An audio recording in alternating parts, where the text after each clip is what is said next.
Dahil sa sobrang pagkadismaya nga nitong si Xavier ay nagluklok siya sa kanyang kwarto hanggang sa sinabihan siya ng kanyang lolo na maiging mag-enjoy muna siya at magkapag-meet sa mga kaibigan nang sa ganun ay makalimutan niya ang kanyang problema tungkol sa kanyang ina. Balit ayaw niya talagang lumabas, gusto niyang mapag-isa hanggang sa isang kaibigan ang magyaya sa kanya at hindi ito papayag na umalis ito nang hindi siya kasama.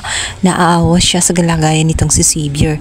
Dito naman si Xavier ay mapipilitang sumama, ngunit ang kaibigan pa lang yun ay magpapahamak sa kanya. Nahuhumaling pala ito sa mga ipinagbabawal na gamot. Kaya naman kinabahan itong si Xavier, nais man niyang pigilan, ngunit sinabi nito na iligtas sila at walang makakaalam. Nanatili ang mga kaibigan nito at nakita ni Xavier kung gaano sila nag-enjoy sa naturang nga ipinagbabawal na gamot. Hindi uminom si Xavier dahil ayaw din naman niya. Sumama lamang siya para mag-enjoy hanggang sa nakita nga sila accidentally nito ang si Princess at nagulat siya sa ginawa nga nitong si Xavier kung saan kasama nga niya ang kaibigan niya, kung saan iba ang kanilang ginagawa.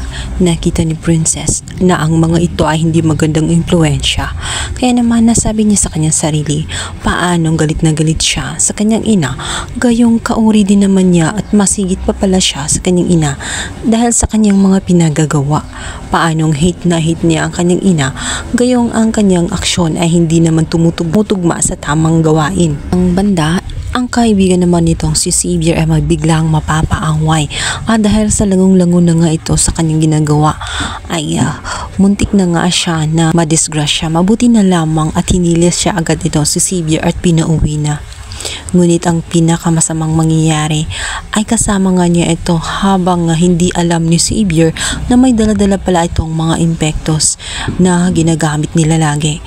Nanganganib ang kanilang buhay lalo't ang isa pala nilang kaibigan ay trader pala ito at may contact sa mga pulis. Kaya naman nagpanik agad itong si Xavier matapos nga na makita niya ang mga impektos na dala-dala ng kanyang kaibigan.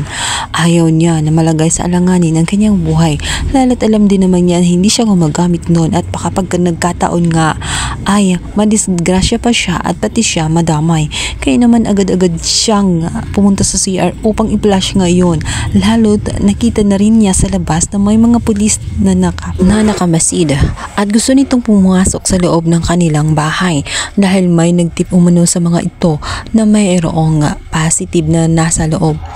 Kaya naman agad-agad sinubukan ni Xavier na i-plus ang mga bagay na iyon.